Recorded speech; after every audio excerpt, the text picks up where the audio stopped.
Welcome back. We're continuing the conversation around stroke awareness, how to spot a stroke, how to prevent a stroke, what to do if somebody around you has a stroke, and what recovery looks like after somebody has a stroke. So here now is Dr. Cho from Community Medical Centers. So first, I think I like to do this at the top of every one of these segments, is just remind people, what is a stroke? So I almost feel like before we talk about strokes, we should talk a little bit about the statistics and put it into context, because about 800,000 Americans are having strokes every year. So that ends up being about 1 every 40 seconds. That's huge. That's a lot. It's a lot. And the problem is that even though some patients may die from the stroke, actually most will survive and have significant permanent disability. Right. So if you're 30, you have a stroke that leaves you permanently disabled, that's a huge burden and toll on the patient, the family, and society. So it behooves us to, one, identify strokes, be able to recognize them, and get the right treatment. Right.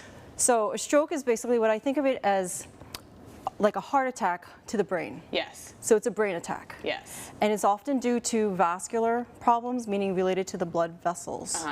There are two broad ways of thinking about stroke. One is the types of ischemic stroke, which is the majority, about 85% nationally, and then 15% end up being something called hemorrhagic, or where blood vessels can burst inside the brain and cause bleeding into the brain. Right, so one is a clot, one is bleeding in the brain. Right. Sort of in layman's terms. Okay. Right. So the way I think about stroke is if you're driving a car and then your gas tank is empty, you have no fuel, your car will screech to a halt. Yes. That's what your brain does. It screeches to a halt and it cannot function properly because you're not getting enough blood flow either to the brain or to the eye or the spine. So that part of the brain that was getting its blood supply, that loses it, all of a sudden you can't talk, you can't move your arm, you can't see properly. So if any of those symptoms were to come up, that's when someone should either see you or you should call 911 and get to the hospital as quickly as possible. Yes, I hear many physicians and clinicians compare or sort of talk about heart attack and stroke in the same sort of vein. This is a medical emergency. You should treat it just as if you were to watch somebody collapse and have a heart attack. Absolutely. So they need to get to emergency care as soon as they can. Let's talk about these. So you mentioned two different types of stroke. Do they each have the same warning signs? So it's some dysfunction to the brain, and unfortunately we can't always tell whether it's going to be hemorrhagic or ischemic, because if the part of the brain isn't working, you don't know if it's because of a bleed that's causing compression of the brain, or if it's loss of function because you lose blood supply to that part of the brain. Okay. Same thing with TIAs, which is where you have symptoms that may come and go. All three of those you should just get to the hospital as quickly as possible so we can take a look. So the first thing we would do is a CAT scan imaging.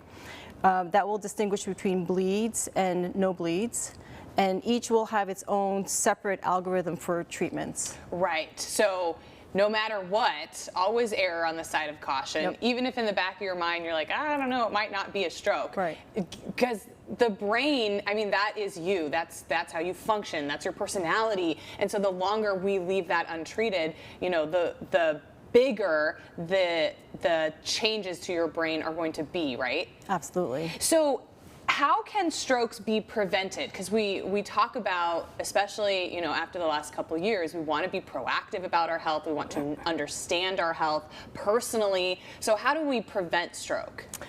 So first is identifying all the risk factors that are involved in causing strokes, and it's basically high blood pressure, uncontrolled diabetes, high cholesterol, smoking, and obesity. So those 5 factors are huge in trying to prevent strokes.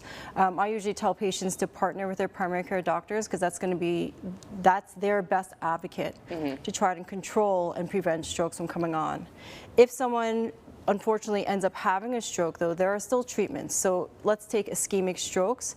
If we see that there's no bleed on the CAT scan, then we'll go on to do other types of imaging studies that may identify either a small or even a large blockage of those blood vessels. The small, mild ones tend to be well treated with something called TPA or some clot-busting medicine, but that is very time sensitive. Yes. So if you don't get within 4.5 hours to the hospital with those symptoms, then we cannot give it because of the risk of bleeding. Right. If it's a severe stroke where there's a large blood vessel that's blocked, we can actually sometimes go in and pull those and clots retrieve out. it. Yeah, that's right. Yeah, the science is incredible. So at community medical centers, how do you guys stay on the cutting edge of being able to sometimes even reverse the signs of stroke or minimize some of these repercussions after somebody has a stroke? So part of the staying on top of the science is continuing to engage with the national societies, American Heart Association, making sure that we're keeping up our standards of expectations. And we have neurointerventionalists who can go in and pull these clots out. And the time is still of the essence. Even if you don't get within 4.5 hours, we can sometimes still pull clots out. And it helps to decrease the overall burden of stroke. Right. And you are one of those interventionalists who can do that. One of many who is always on call 24 hours a day so that we can make sure we're keeping everybody's brains healthy. Well, we've got lots of information online about how to spot the signs and symptoms of stroke so that you can act accordingly and act quickly. Dr. Cho, thank you so much. It was a pleasure. Thank you.